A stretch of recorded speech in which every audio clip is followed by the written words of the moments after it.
The air in the auction house crackled with an electric tension. On a velvet pedestal, under a single intense spotlight, lay a fragile, yellowed parchment map. It was the legendary Navigator's Chart, a map rumored to lead to a priceless lost antiquity.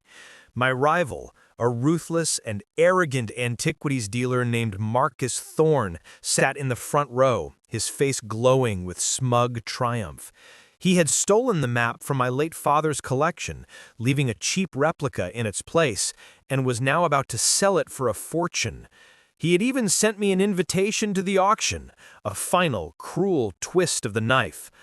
I watched the live stream from my father's dusty study, surrounded by his books.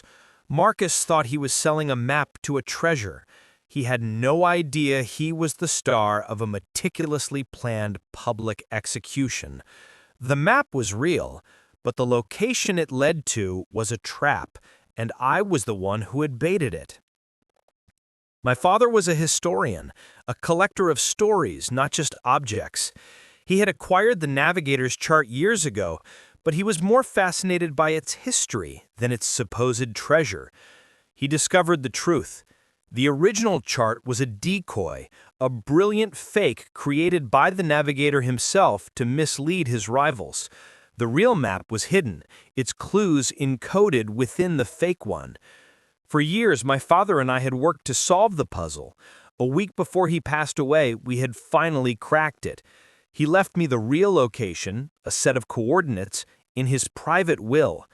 Marcus Thorne was my father's nemesis, a man who saw history only in terms of its monetary value. He had always coveted the Navigator's Chart. After my father's death, he saw his chance. He used a fabricated story to gain access to my father's collection, and under the guise of appraising it, he swapped the real map with a worthless replica. He thought I was a naive, grieving daughter who wouldn't know the difference. He was right about one thing. I didn't notice the swap because the real map he had stolen was a fake I had created. After cracking the code with my father, I knew someone like Marcus would eventually come for the chart, so I spent a month creating a second forgery, one even more convincing than the original decoy. I replicated every detail, every ink blot, every fold, but I changed the final coordinates.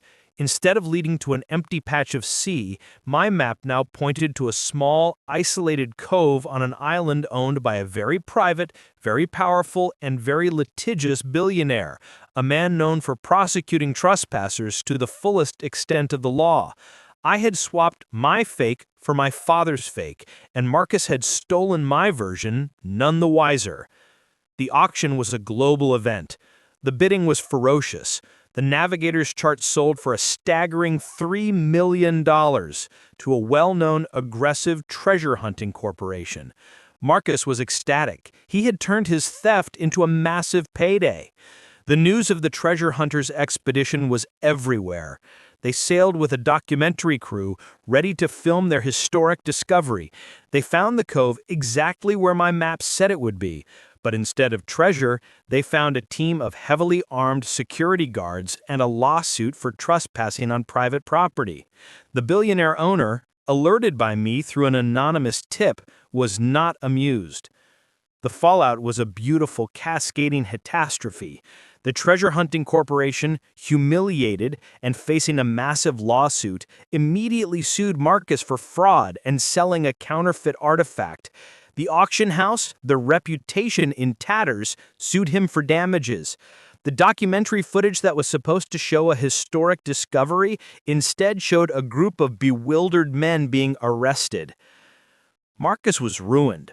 His reputation was destroyed, and he was buried in lawsuits that would bankrupt him 10 times over. His call to me was a pathetic, broken whisper. The map, it was a fake? I was in a small boat heading towards a different set of coordinates, the real ones my father had left me.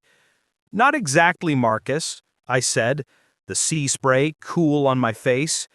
The map you stole was a fake. The one it was a copy of was also a fake. You were so busy stealing the treasure chest that you never stopped to check if it was empty. But how did you know? He stammered. My father taught me that a story is always more valuable than an object.